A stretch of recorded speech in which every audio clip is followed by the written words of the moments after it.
Hello everyone, welcome to the coding Gyan channel. आज के इस लेक्चर में हम पास्कल ट्रायंगल के बारे में पढ़ने वाले हैं। तो चलिए आज का हमारा इंटरेस्टिंग सेशन शुरू करते हैं।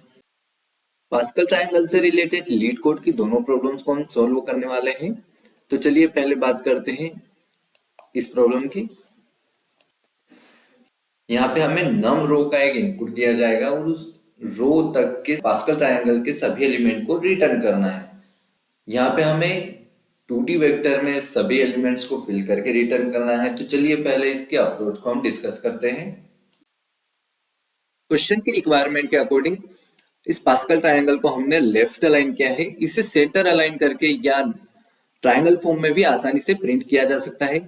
इस पास्कल ट्रायंगल को हम तीन मेजर बातों को ध्यान में रख के आसानी से प्रिंट कर सकते हैं। फर्स्ट तो ये है कि हर रो में कॉलम्स नंबर ऑफ रो तक ही चल रहे हैं। सेकेंड ये है कि हर रो के जीरोथ कॉलम और लास्ट कॉलम पे हमेशा वन रहेंगे। अगर हम इसे आगे भी एक्सप्लोर करेंगे तो हर रो के जीरोथ कॉलम और हर रो के लास्ट कॉलम पर हमें वन रखना है। बाकी के बचे हुए एलिमेंट्स को उनकी प्रीवियस रो की हेल्प से आसानी से निकाल सकते हैं। यानी इस केस में अगर हम बात करें तो इस टू को हम इसकी प्रीवियस रो के सेम कॉलम पे रखे हुए एलिमेंट और प्रीवियस रो के प्रीवियस कॉलम पे रखे हुए एलिमेंट की हेल्प से आसानी से निकाल सकते हैं। यानी इनका सम ये करंट एलिमेंट होगा।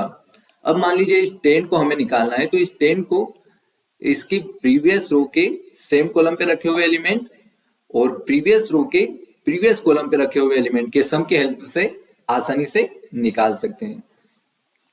इसी टाइप से अगर हम इसे आगे भी एक्सप्लोर करेंगे तो इसी लॉजिक के साथ आगे इसे बढ़ाया जा सकता है। अब हम हर रो को as a vector 2D vector में रखेंगे और इस पास्कल ट्रायंगल को प्रिंट करेंगे। तो चलिए इसके लॉजिक को इंप्लीमेंट करते हैं। इस पास्कल ट्रायंगल को 2D वेक्टर में स्टोर करके रिटर्न करना है, इसलिए यहाँ पे हम एक 2D वेक्टर क्रिएट करेंगे। इसका नाम हम आंस रखेंगे। इनपुट में हमें नम रोज दिया गया है, यानी नंबर ऑफ रोज। इस नंबर ऑफ रोज तक हमें पास्कल ट्रायंगल को क्रिएट करना है। तो यहाँ पे हम एक फॉर लूप की हेल्प लेंगे। 2D वेक्टर या वेक्टर में इंडेक्सिंग 0 से शुरू होती है, इसलिए हम इस फॉर लूप को 0 से रख रहे हैं और i is less than num rows. अब इस पास्कल ट्रायंगल में हर रो को as a vector 2D vector में स्टोर करेंगे। तो यहाँ पे हर रो के लिए हर बार नया वेक्टर क्रिएट करेंगे। हर रो में कॉलम्स नंबर ऑफ रो तक चल रहे हैं, तो यहाँ पे कॉलम वाला फॉर लूप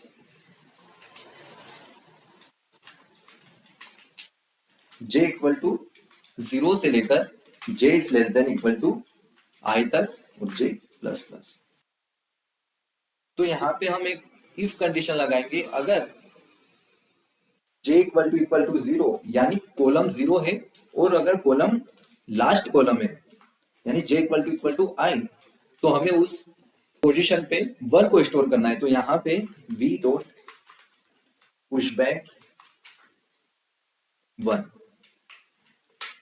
अब बाकी के एलिमेंट्स को हम उनकी प्रीवियस रो के सेम कॉलम और प्रीवियस रो के प्रीवियस कॉलम के सम की हेल्प से निकालेंगे। तो यहाँ पे हम v में पुशबैक करेंगे।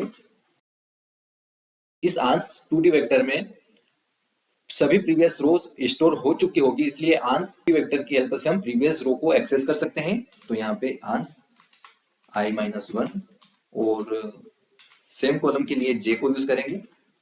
ये हो गया प्रीवियस रो का सेम कॉलम। और अब प्रीवियस रो के प्रीवियस कॉलम के लिए हम j-1 का यूज करेंगे। हम हर रो के लिए एक वेक्टर में एलिमेंट्स को स्टोर कर चुके हैं। अब इस रो को हमें 2D वेक्टर में स्टोर करना है। तो यहाँ पे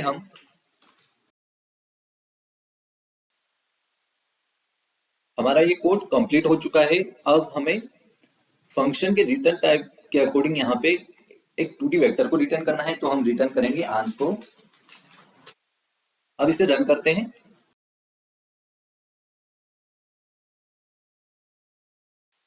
एक्सेप्टेड। इस प्रॉब्लम को हम प्रीवियस प्रॉब्लम में जो एल्गोरिथम हमने यूज किया था उसी की हेल्प से सॉल्व करेंगे। यहाँ पे हमें कोई रो इंडेक्स दिया होगा। मान लीजिए यहाँ पे इनपुट में हमें 3 मिला है, तो 0 1 2 3 इस रो के सभी एलिमेंट को एक वेक्टर में स्टोर करना है। तो सबसे पहले हम यहाँ पे एक वेक्टर को रिटर्न करने के लिए वेक्टर क्रिएट कर लेते हैं। अब प्रीवियस एल्गोरिदम में हम रोज को स्टोर कर रहे थे 2D वेक्टर में, तो यहाँ पे एक 2D वेक्टर क्रिएट करेंगे।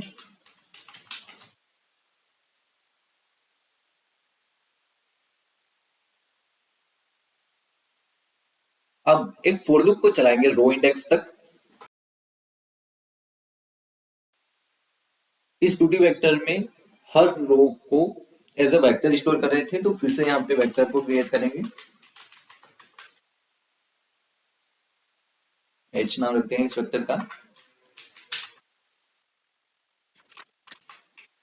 कॉलम अगर 0 होगा या फिर कॉलम अगर लास्ट कॉलम होगा तो उस केस में हम एच में पुश बैक करवाएंगे 1 को।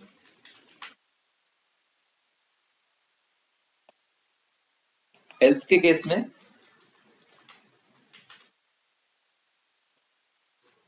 एच में पुश बैक करवाएंगे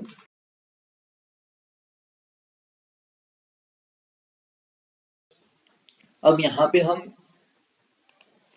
एच को 2D वेक्टर में स्टोर करेंगे। तो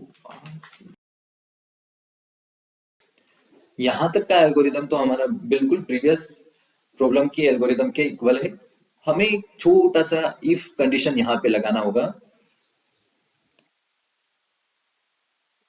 if i equal to row index -1, हम इस रो इंडेक्स पे जैसे ही पहुंचेंगे तो उस केस में हम इस v में h को असाइन कर देंगे।